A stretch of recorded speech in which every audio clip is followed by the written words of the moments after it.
¿Qué tal? Bienvenidos a una nueva entrega del canal Prismas Históricos. El tema que vamos a tratar es sobre la participación extranjera en la independencia de la ciudad de Guayaquil. La presencia de personajes que no eran guayaquileños de origen y que jugaron un papel importante en la gesta de la Revolución de Octubre de 1820 es digna de ser recordada, justo en estos momentos en que estamos a punto de celebrar el bicentenario de la independencia de la ciudad de la monarquía hispana. Muchos de estos personajes pertenecían a unidades militares, otros en la vida civil eran prósperos comerciantes o funcionarios públicos, pero todos estaban unidos por un solo objetivo: la conquista de la libertad. Para la época, ellos no eran extranjeros, venían de otras partes del Imperio Español, pero eran ciudadanos de la corona española, igual que quienes vivían en la provincia de Guayaquil. El atractivo de Guayaquil para las personas que venían de otros lugares, especialmente peruanos, venezolanos y de los propios españoles, era el lograr el éxito en el comercio y labrarse una carrera a nivel militar o de la función pública, pues la ciudad puerto era un punto importante del desarrollo económico de lo que entonces era la Real Audiencia de Quito. Ese despegue económico comenzó a desarrollarse en el siglo XVII y alcanzó su máximo potencial ya a mediados del siglo XVIII. El cacao y los astilleros eran los ejes de este florecimiento. Entre los personajes que destacan por su aporte a la lucha por la liberación de Guayaquil del yugo español, podemos mencionar a Hilario Álvarez, conocido también como Cacique Álvarez, llamado así por ser la autoridad o curaca de una comunidad indígena de la zona de Cusco, de donde era originario. Álvarez es una de las figuras que lamentablemente no ha sido muy popularizada entre los héroes de la gesta octubrina. Era un líder nato y con una visión táctico-militar única. Llegó a la ciudad de Guayaquil aproximadamente en el año de 1819 como oficial, tenía el grado de teniente, del batallón realista Granaderos de Reserva. De gran ascendencia entre la tropa, esto le sirvió como aliciente para participar en la gesta del 9 de octubre de 1820, dirigiendo el exitoso operativo que termina en la captura del comandante español Benito García del Berrio, que se encontraba en su vivienda ubicada en donde actualmente se encuentra la biblioteca municipal. Posterior a esta acción, junto a varios soldados, se toman el puesto militar de La Planchada, ubicado en el barrio Las Peñas, reduciendo de manera pacífica a sus integrantes. La acción de Álvarez es clave para neutralizar una posible reacción española a la insurrección. Después de la consolidación del triunfo revolucionario, Cacique Álvarez también participó en las luchas por la independencia de nuestro país. Otro personaje que debe ser mencionado es Gregorio Escobedo, militar nacido en la ciudad de Arequipa, actual Perú, en el año de 1796. Desde joven se inclina por la carrera militar y por sus valiosos servicios prestados al ejército realista fue ascendido al grado de capitán. En 1818 fue destinado a la plaza de Guayaquil, integrando la oficialidad del batallón de Granaderos de Reserva.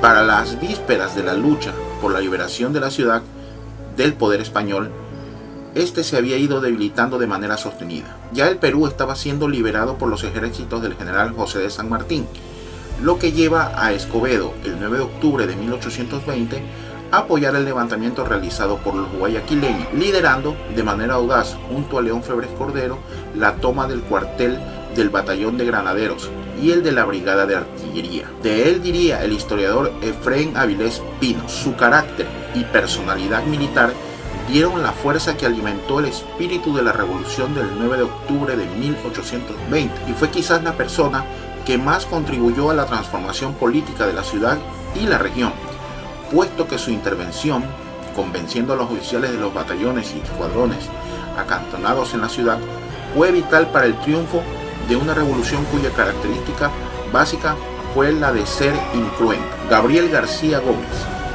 nacido en España, se traslada en 1795 a la ciudad de Guayaquil desde Cádiz. Se dedica al comercio y contrae matrimonio con Mercedes Moreno. Miembro del Cabildo de Guayaquil, abraza la causa de la libertad y es uno de los firmantes del Acta de la Independencia de la ciudad. Después del triunfo revolucionario, García Gómez organiza los primeros batallones patriotas para iniciar la campaña de liberación del resto de la Real Audiencia de Quito. Es impulsador de una colecta que recaudó 16.000 pesos para los gastos de la campaña.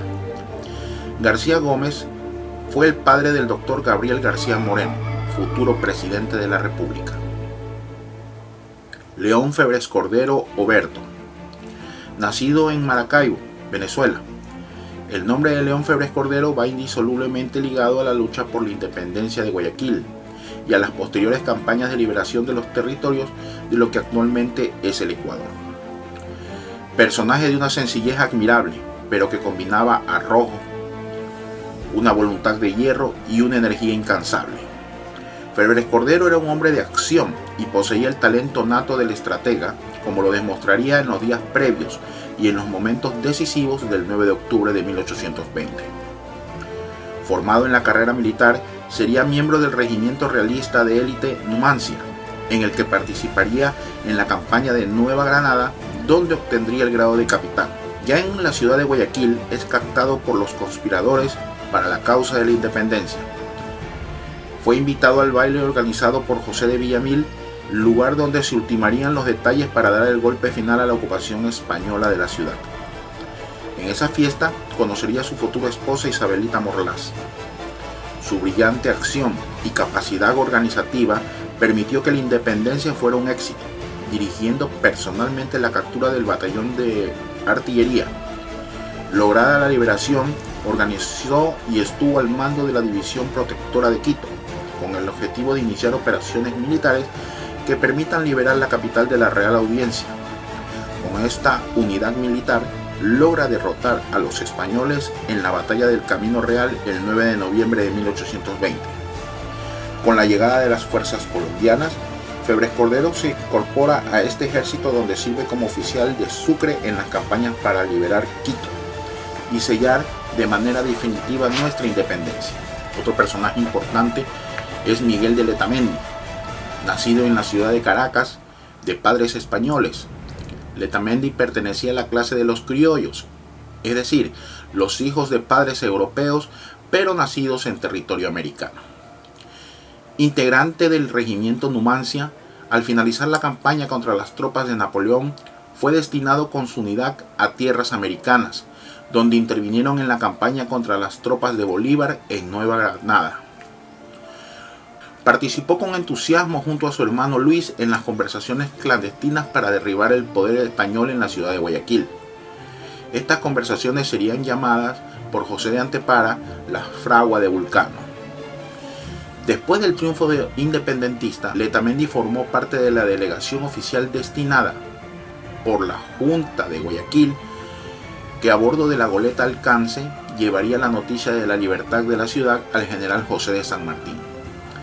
Ascendido al grado de coronel, Letamendi, una vez terminadas las guerras de independencia, se radicaría en Guayaquil, donde se dedicaría a las actividades comerciales. Otro importante personaje que debemos mencionar es Don Manuel de Luzurraga. La figura de Luzurraga es una mezcla de hombre de acción con el de excelente administrador y hombre de negocios. Es lo que podría ser en este siglo XXI el modelo del empresario arriesgado y que le gusta la aventura, guiado por unas fuertes convicciones políticas. Originario de Vizcaya, España, desde muy joven embarcó con rumbo a América, asentándose en el puerto de Guayaquil, donde se dedicaría a las actividades comerciales vinculadas al cacao.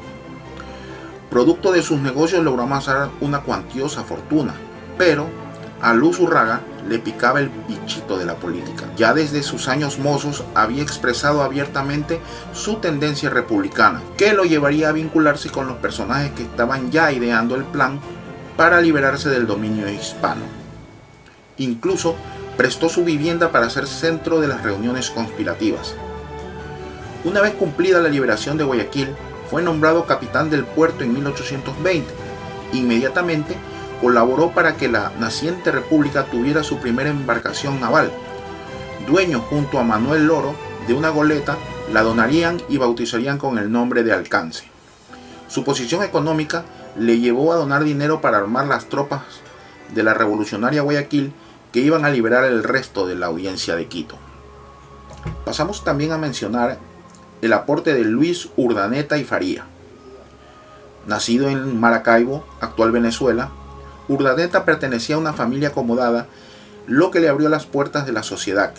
Ingresó a la milicia muy joven.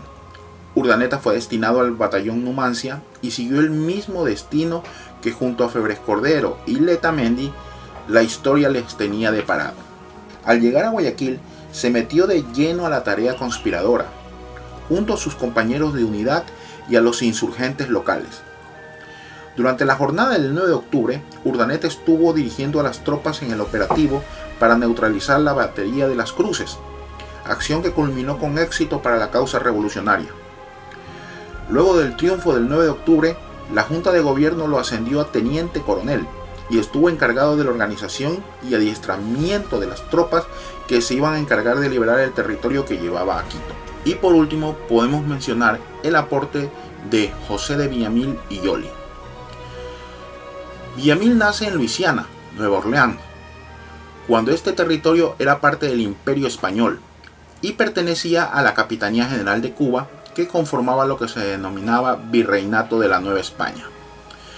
Desde joven simpatizaría con las ideas de la independencia y cuando realiza su viaje a Europa en 1809, se empapa de las ideas de la Revolución Francesa, además de entablar contacto con muchos criollos que preconizaban ya la ruptura con España. Ya en América, en Maracaibo, Venezuela, sigue con las labores de conspiración, por lo que es detenido y expulsado del territorio.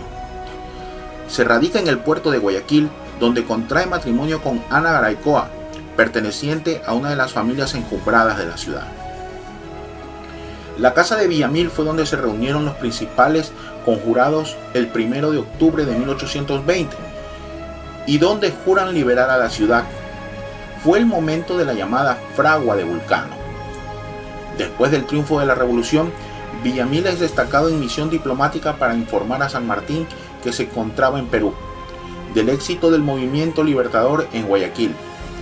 Cuando las tropas colombianas al mando de Sucre llegan a la ciudad de Guayaquil, Villamil colabora como oficial del ejército bolivariano, donde participa en distintos combates que culminarán con la liberación del territorio de la Real Audiencia de Quito.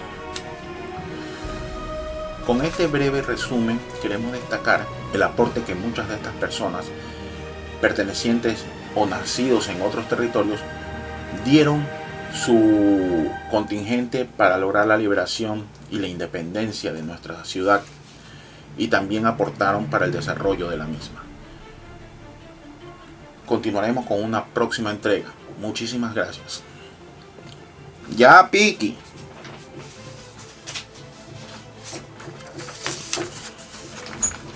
Ahí mira si se grabó, pero es una cagada al final, pero